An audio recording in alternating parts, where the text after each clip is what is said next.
A imprensa francesa está louca com a ida de Mbappé para o Real Madrid. Alguns jornalistas esportivos chegaram a comparar o potencial do francês no Real Madrid à época de Cristiano Ronaldo no clube merengue. Dá só uma olhada.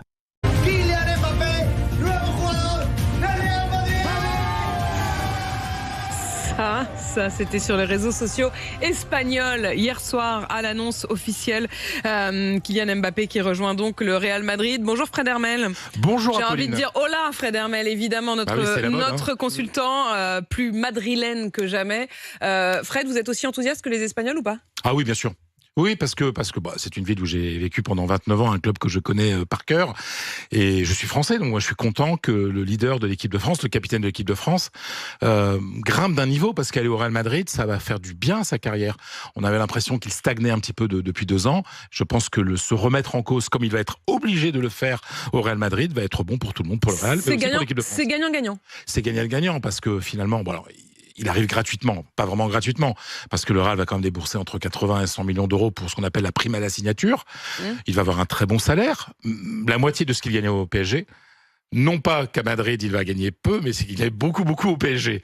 Mais après, il y a la petite entourloupe, ce qui n'est pas une entourloupe, c'est sur la négociation des droits d'image. C'est-à-dire que quand vous êtes au Real Madrid, vous devez partager la moitié de vos droits d'image avec le Real. Il semblerait qu'Mbappé ait pu négocier un pourcentage un peu plus élevé. Et ça, c'est nouveau pour le Real, c'est pas leur habitude. Alors, il l'avait fait avec Cristiano Ronaldo. La dernière fois où les droits d'image ont été un peu modifiés, c'était Cristiano Ronaldo. Au final, ça fait combien? Il va gagner combien?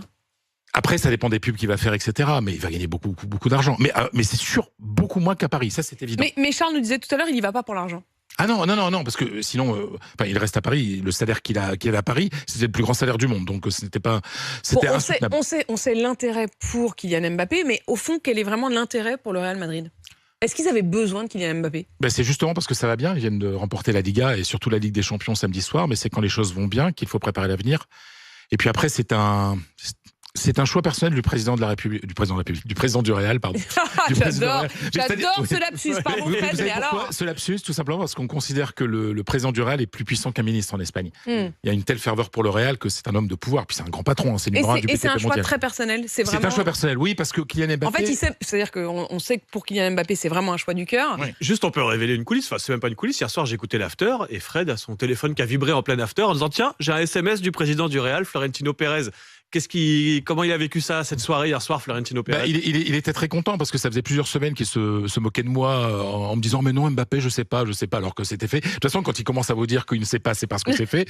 Et donc hier, je lui ai envoyé un petit message pour lui dire: enfin, tu as réussi à avoir le joueur que tu espérais. Il était vraiment très très content parce que c'est un homme de pouvoir, c'est un homme très puissant. Et donc, qu'Mbappé ait fait traîner ça pendant des années, ça le titillait un petit peu. Au fond, et c'est ce qu'on se disait tout à l'heure, le PSG a quand même réussi à retenir. C'était peut-être pas une bonne idée, a posteriori, c'est ce qu'on se dit. Mais enfin, ils avaient tout fait pour le retenir encore 2 ans, ils ont réussi. Qu'un joueur de ce talent, de ce niveau, reste 7 ans dans un club en France, mais c'est une grande réussite. Là, il a signé au Real pendant 5 ans, il va rester au moins 5 ans. Mais 7 ans au PSG, ils peuvent s'estimer très très heureux d'avoir eu ce joueur pendant Mais là, il va longtemps. devenir une star parmi d'autres. Là. Il n'y a qu'un seul ballon là pour toutes ces stars, dans une équipe qui marche déjà très bien. Il va falloir qu'il soit très intelligent. Mais il est de toute façon. Et surtout, il a un gros avantage. Il parle très bien l'espagnol. Et ça, à Madrid, vous savez, il y a plein de vestiaires dans le monde où on parle l'anglais. Lui, il parle très bien l'espagnol. Donc son intégration, elle va se faire si il se met au niveau de travail des autres. Parce que ça aussi, à Paris, on n'a pas besoin de travailler beaucoup quand on est une star comme Mbappé. Au Real, il faut faire le boulot. Il n'y a pas vraiment eu de fête d'adieu ici. Est-ce qu'il y aura une fête d'accueil là-bas? Ça va être un truc de fou. Un truc de fou. Ah non, mais c'est du jamais vu. La dernière fois qu'il y a eu un événement énorme au Bernabéu pour la présentation d'un joueur, c'était en 2009. 80 000 personnes pour l'arrivée de Cristiano Ronaldo. Depuis, le Real a un nouveau stade, fait des travaux avec un écran à 360 degrés. Ça va être une fête extraordinaire. Il faut trouver une date maintenant. Avant l'Euro, c'est quasiment impossible. Donc en fait, si la France remporte l'Euro ou si elle est éliminée un petit peu avant, on peut imaginer que ça sera à la mi-juillet. Ah, il a presque intérêt à ce que la France gagne pas, non. Non. Mais de toute façon, pour le Real Madrid a intérêt à présenter quelqu'un qui vient de gagner un Euro. Voilà, ça rajoute du brio. Ils seront un peu patients, mais ça vaudra la peine. Merci Fred Hermel d'être passé. O que você acha? Será que o francês será tudo isso mesmo? Deixe seu comentário e não esqueça de se inscrever no nosso canal.